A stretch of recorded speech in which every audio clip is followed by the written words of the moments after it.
Esta semana vamos a empezar la unidad 3 y queremos con esta unidad acabar de darle sentido.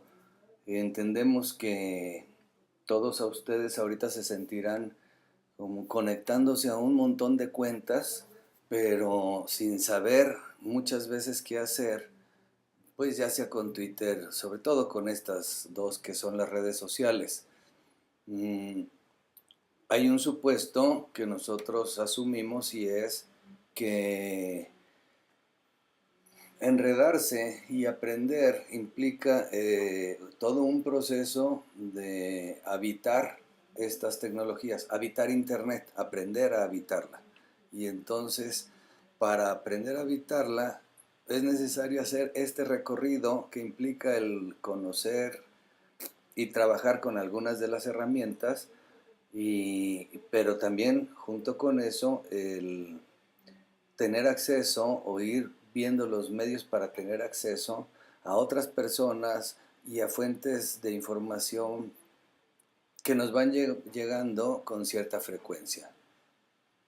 Esta semana vamos a trabajar este asunto y le llamamos el ambiente personal de aprendizaje, otros le llaman el entorno personal de aprendizaje, es mejor conocido por sus siglas en inglés, PLE, y vamos a comenzar con los resultados de la encuesta que aplicamos hace algunas semanas y que se aplicaron y que contestaron nuestros alumnos. Veámosla. La encuesta fue respondida por 332 alumnos y son alumnos de 19 profesores.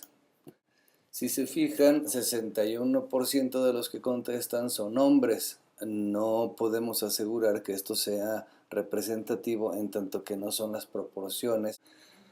Sin embargo, sí podemos decir que lo que encontramos como resultado en estas respuestas, pues hablan de lo que tenemos nosotros en nuestros alumnos, en nuestro salón de clase y de las posibilidades que hay de utilizar Internet para nuestros cursos. La primera cosa es que, si recuerdan, había una pregunta: ¿aprendes cosas que valen la pena en Internet? Y 328 dicen que sí aprenden cosas que valen la pena. 4 dicen que no. Y entonces aquí, bueno, pues la primera pregunta que a mí me aparece es: ¿y yo aprendo en Internet? ¿He aprendido? Y yo creo que es una pregunta que podríamos irnos haciendo cada uno de nosotros, porque es una pregunta que nos ayuda a entender si estoy o no en la red. Es decir, que no puedo pensar en enredarme si no pienso en un proceso mediante el cual vaya habitando la red, ¿no? La siguiente pregunta tiene que ver con las horas diarias en Internet, ¿no? Y aquí nos encontramos con que más o menos la mitad se pasan de 2 a 4 horas en Internet, ¿no? Horas diarias. Y algunos de 1 a 2, muy pocos menos de 1 hora. Es decir, podemos asegurar que prácticamente todos nuestros alumnos viven una parte de su vida en la red, en Internet. ¿Dónde encuentran la información que necesitan para sus clases? ¿No? Y fíjense cómo es interesante, este es en porcentaje, prácticamente el 100% entra a Internet y busca y encuentra en Internet a través de Google. Google se ha convertido en el vehículo que lleva a información. Le sigue Wikipedia, y aquí vemos que los alumnos buscan ya ciertamente desde Google o desde Wikipedia, pero también buscan blogs en YouTube, videos, revistas, en redes sociales y otros en donde se menciona la biblioteca del ITESO. Llama la atención que la gran mayoría dice no estar peleado con los textos, ¿no? Sí, cuando hablan de páginas, muchos están pensando en videos.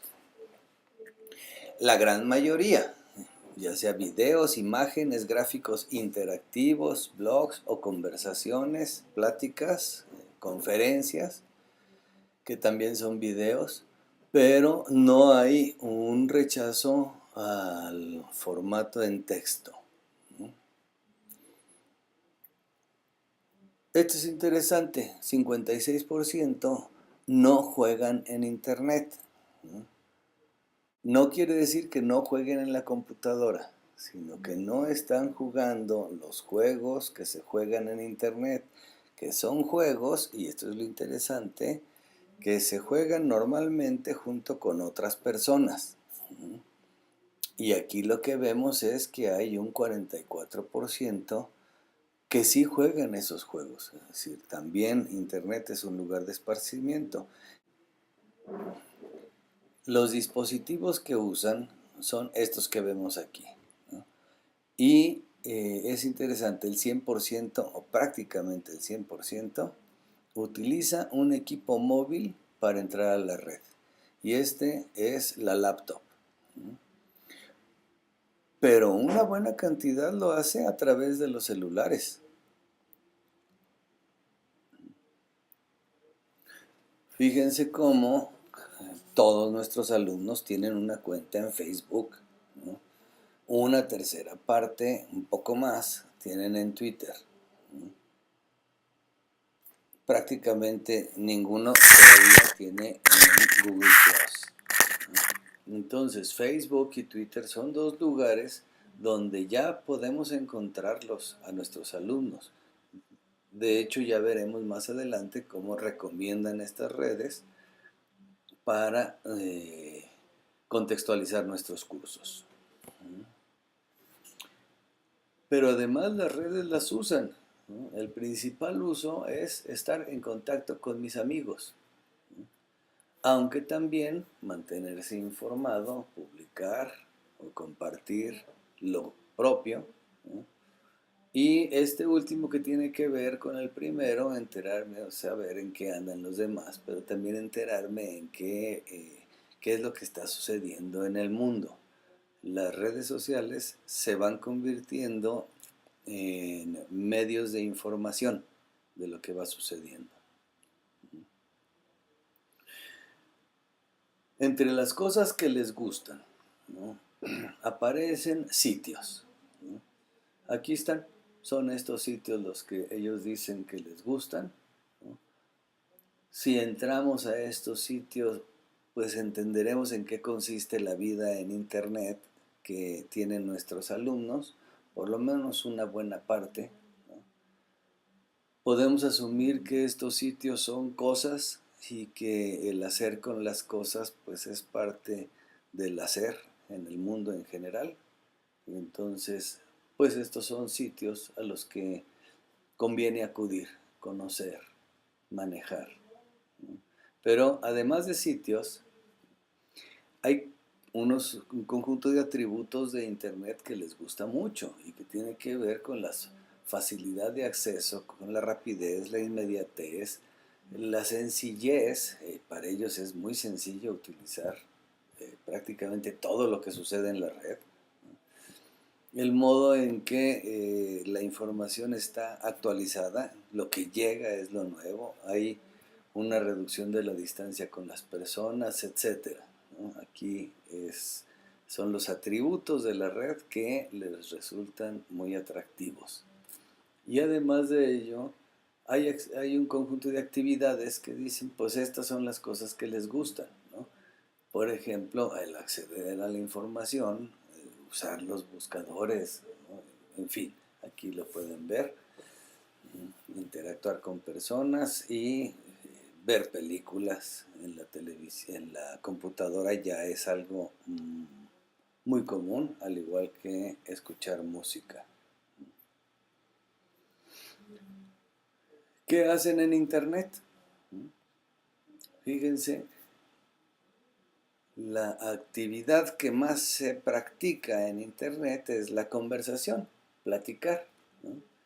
Pero también compartir fotografías, ¿no? Compartir algún espacio en la nube, encontrar alguna información y compartirla en la nube, suscribirse a alguna publicación, participando en algún movimiento.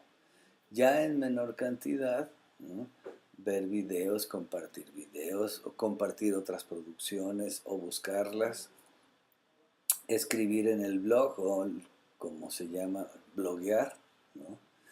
Estar en alguna clase o en alguna red que no es las del ITESO, ¿no? Y estar en los marcadores sociales, ¿no? Esto viene siendo la vida en Internet de los alumnos, ¿no? Y fíjense que nosotros empezamos con Digo, este taller, que es un marcador social y es lo que nos dicen los alumnos que menos usan. Quizá sea desconocimiento, habría que ver. ¿Qué nos recomiendan a los profesores? ¿No? Recomiendan un conjunto de herramientas. Acá están a la izquierda, ¿no? Y hacer cosas, que es la de en medio. Rescatemos así como lo más importante, lo que está aquí en grandote, ¿no? Y lo que dicen es, pensemos en los blogs como mediaciones para los cursos. Es decir, los blogs en el sentido de profesor, identifica los blogs más importantes en tu materia y pásanos esas direcciones, compártenos esa parte. El supuesto detrás de esto es, en la red hay más saber que en un profesor. Y entonces, en la medida en que el profesor conecte al alumno a la red, al saber sobre su materia que está en la red, bueno, pues en esa medida sí está heredando el saber de la humanidad, ¿no? De la misma manera, pues utilicemos grupos en Facebook, en Twitter para las clases. Usemos Google y todas sus aplicaciones, hay un montón, Dropbox, el Moodle, no le hacen el feo, es una herramienta interesante, un organizador y administrador eficiente. Y también dicen, pues qué tal si ustedes, profesores, se ponen a fabricar videos y nos los pasan, o enlazarnos con videos, ¿no? Y crear grupos para estar en red e ir creando una gran red sobre cada uno de sus temas, de nuestros temas, ¿no? Y entonces pensar en todo ese montón de actividades que por un lado son actividades para actualizar y por otro lado para relacionar con las clases. Estos son los resultados de la encuesta que nos hacen pensar que, bueno, de entrada, el primer paso que podemos dar es entrar en la red, entrar para ver qué es, querer participar en la red. Ese es un paso que, como dijo más o menos Levinas, cada paso ilumina al siguiente y es iluminado por el anterior. Es decir, para podernos imaginar profesores en la red, pues el primer paso que sea estar en la red. El segundo, participar en la red. El tercero, aprender en la red. Y entonces ya podremos imaginar las formas de ser profesores. Pero por otro lado, estar en la red es hoy en día ser de este mundo. O sea, la red ya no es una cosa de otro planeta, es de este mundo. Estar en la red es ser y estar en el mundo con sentido, diría Heidegger, ¿no? Se trata de habitar el mundo y habitar el mundo implica hoy vivir la red y ser partícipe de esta cultura digital. Bueno, eso es lo que a mí me evoca y me provoca los resultados de la encuesta que aplicamos.